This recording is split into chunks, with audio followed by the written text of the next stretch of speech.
Hello বন্ধুরা, গ্রামের রান্নায় পিয়ালির সঙ্গে সকলকে স্বাগত জানাচ্ছি। আজকে বাটা মাছের ঝাল করবো, আর এইভাবে করলে খেতে কিন্তু দুর্দান্ত লাগে। তাহলে কীভাবে করলাম চলো দেখে নেওয়া যাক। বন্ধুরা, মাছটা ধুয়ে চলে এসেছি। এখান থেকে আমি 4 পিস বাটা মাছ নিয়ে, তোমরা এখানে মাছটা কম বেশি করে নিয়ে নিতে পারো। এবার প্রথমে এই মাছের উপরে আমি লবণ দিয়ে দিলাম, পর আমি হলুদ নিয়ে নিলাম।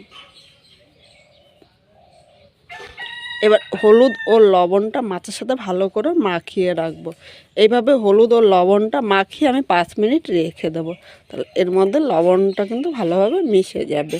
আর সবসময় তোমরা চেষ্টা করবে মাছের মধ্যে এইভাবে হলুদ লবণ মাখিয়ে একটুখানি সময় রাখার জন্য। হলুদ ও লবণটা মাখানো হয়ে গিয়েছে। এবার মাছটা এক সাইডে 5 মিনিট রেখে দেবো। এর মধ্যে আমি মশলাটা রেডি করে নেব। মশলা করার জন্য এখানে একটা মিক্সচারের বাটি নিলাম। এবার এই বাটির মধ্যে বড় চামচের 1 চামচ আমি কালো সর্ষে নিয়ে নিলাম ও 1 চামচ সাদা সর্ষে নিয়েছি। আমি এখানে কালো ও সাদা সর্ষে মিশিয়ে করছি। তোমরা যে কোনো একটা সর্ষে দিয়ে করতে পারো, শুধু কালো দিয়েও করতে পারো, শুধু সাদা সর্ষে দিয়েও কিন্তু তোমরা করতে পারো।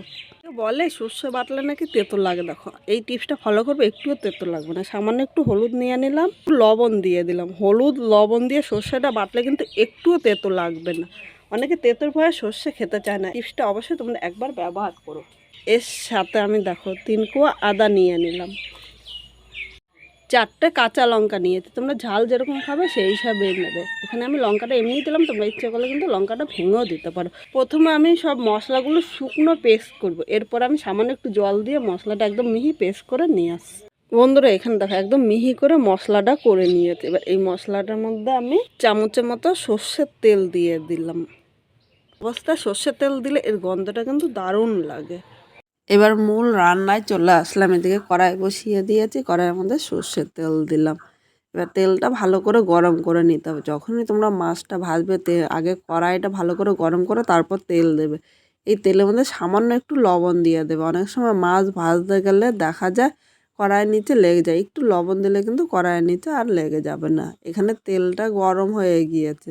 এবার এখানে আমি একে একে মাছগুলো নিয়ে নিলাম। আমি 4টে মাছ কিন্তু একসাথে ভাজবো না, আমি এইভাবে 2টো করে মাছ ভাজবো। তাহলে মাছগুলো কিন্তু আর ভেঙে যাবে না। মিডিয়াম আগুনে মাছগুলো হালকা লাল করে ভাজতে হবে, খুব জোরে আগুন দেওয়া যাবে না, তাহলে মাছ উপর দিয়ে লাল হবে আর ভেতর দিয়ে কাঁচা থাকবে, তখন কিন্তু খেতে ভালো লাগবে না। মাছগুলো 1 পিঠ ভাজা হয়ে গিয়েছে। এবার উল্টে আমি আর 1 পিঠ ভেজে নেব। এখানে মাছগুলো দেখো 2 পিঠে কিন্তু লাল করে ভেজে নিয়েছে, আর এর থেকে বেশি ভাজবো না। এর থেকে বেশি ভাজলে কিন্তু খেতে ভালো লাগবে না।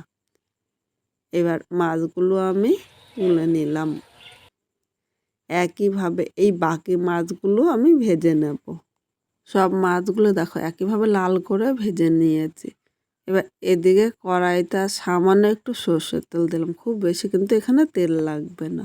এর মধ্যে 1/2 চামচ কালো জিরে সম্বাদ দিলাম ও একটা শুকনো লঙ্কা সম্বাদ দিয়েছি। 1 সেকেন্ড ভেজে নেব। এবার এখানে দেখো 1/2 চামচের কম একটু কাশ্মীরি লঙ্কার গুঁড়ো দিয়েছি। এই লঙ্কার গুঁড়ো দেওয়ার কারণ হলো এই লঙ্কার গুঁড়োটা দিলে কিন্তু এই কালারটা ভালো হবে। তেলের সাথে নেড়ে চেড়ে মিশিয়ে নিলাম। এবার এখানে মাঝারি সাইজের একটা টমেটো কুচি করে নিয়েছি, টমেটোটা দিয়ে দিলাম। সামান্য একটু লবণ নিয়েছি। এবার তেলের সাথে টমেটোটা নেড়ে চেড়ে মিশিয়ে মিডিয়াম আগুনে 2 থেকে 3 মিনিট এইভাবেই রান্না করে নেব। এইভাবে রান্না করে নিলে টমেটোটা কিন্তু খুব নরম হয়ে যাবে, কারণ এর মধ্যে লবণ দেওয়া রয়েছে। এইভাবে নাড়তে নাড়তে কিছুক্ষণ এইভাবেই রান্না করে নেব। 3 মিনিট রান্না করে নিয়েছি। এখানে টমেটোটা দেখো তেলের সাথে ভালো করে মিশে গিয়েছে। এবার এখানে যে সর্ষেটা আমি বেটে রেখেছিলাম এর মধ্যে নিয়ে নিলাম। বাটির গায়ে অনেকটাই বাটা মশলা লেগে আছে, তাই বাটিটা ধুয়ে সামান্য জল নিয়েছি। খুব বেশি কিন্তু এখন আমি জল নেব না। এবার এর মধ্যে স্বাদ অনুযায়ী লবণ নিয়ে নিলাম, প্রয়োজন মতো হলুদ দিলাম। এখন লবণ হলুদ ও সর্ষেটা ভালো করে নেড়ে চেড়ে মিশিয়ে কিছুক্ষণ কষিয়ে নিতে হবে।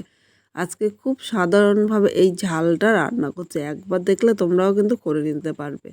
এইভাবে রান্না করলে খেতে কিন্তু দুর্দান্ত লাগে। এখন জল দেবো না, জল ছাড়া কিন্তু এইভাবে মশলাটা কষিয়ে নিতে হবে। এখানে মশলাটা কষানো হয়েছে, আর মশলা থেকে দেখো তেলও ছেড়ে দিয়েছে। এবার এর মধ্যে আমি উষ্ণ গরম জল নিয়ে নিলাম। অবশ্যই তোমরা চেষ্টা করো উষ্ণ গরম জল নিতে, কারণ উষ্ণ গরম জল দিলে ঝোলটা তাড়াতাড়ি ফুটবে ও খেতেও ভালো লাগবে। সব কিছু নেড়ে চেড়ে মিশিয়ে নিয়েছে। এখন মিডিয়াম টু হাই আগুনে এই ঝোলটা কিন্তু ভালো করে ফুটিয়ে নিতে হবে। ঝোলটা ভালো করে ফুটিয়ে তারপর মাছ দেবে। এর আগে মাছ দিলে কিন্তু এই ঝোলটা একদম খেতে ভালো লাগবে না। এখানে দেখো ঝোলটা কিন্তু ভালো করে ফুটে উঠেছে। এবার এর মধ্যে আমি একে একে মাছগুলো নিয়ে নিলাম। মাছটা দিয়ে আরও কিছুক্ষণ ফুটিয়ে নেব যাতে এই ঝোলটা মাছের মধ্যে ঢুকে যায়। মাছটা এই ঝোলের সাথে নেড়ে চেড়ে মিশিয়ে নিয়েছি। এইভাবে আরও 2 থেকে 3 মিনিট কিন্তু রান্না করে নিতে হবে। আজকে খুব সাধারণভাবে এই মাছের ঝালটা রান্না করেছি। তোমাদের কীরকম লাগলো অবশ্যই কমেন্ট করে জানাতে কিন্তু ভুলো না। এখানে আমি 2টো কাঁচা লঙ্কা দিয়েছি, কারণ শেষে কাঁচা লঙ্কার গন্ধটা কিন্তু দারুণ লাগে। এখানে দেখো মাছের ঝোলটা হয়ে গিয়েছে, এবার আমি নামিয়ে নিলাম। আজকে খুব সাধারণভাবে বাটা মাছের ঝাল রান্না করেছি। তোমাদের কীরকম লাগলো কমেন্ট করে জানাতে কিন্তু ভুলো না। নতুন কোনো বন্ধু এই ভিডিওটি দেখতে আসলে ভালো লাগলে একটা লাইক, শেয়ার ও কমেন্ট করো ও সাবস্ক্রাইব করে পাশে থেকো, যাতে নতুন নতুন ভিডিও আপলোড করলে সবার আগে নোটিফিকেশান আপনার কাছে পৌঁছিয়ে যায়। শেষে আমি 1 চামচ সর্ষের তেল ছড়িয়ে দিলাম, কারণ শেষে সর্ষের তেলের গন্ধটা কিন্তু এই মাছের স্বাদটা আরও দ্বিগুণ বাড়িয়ে দেয়।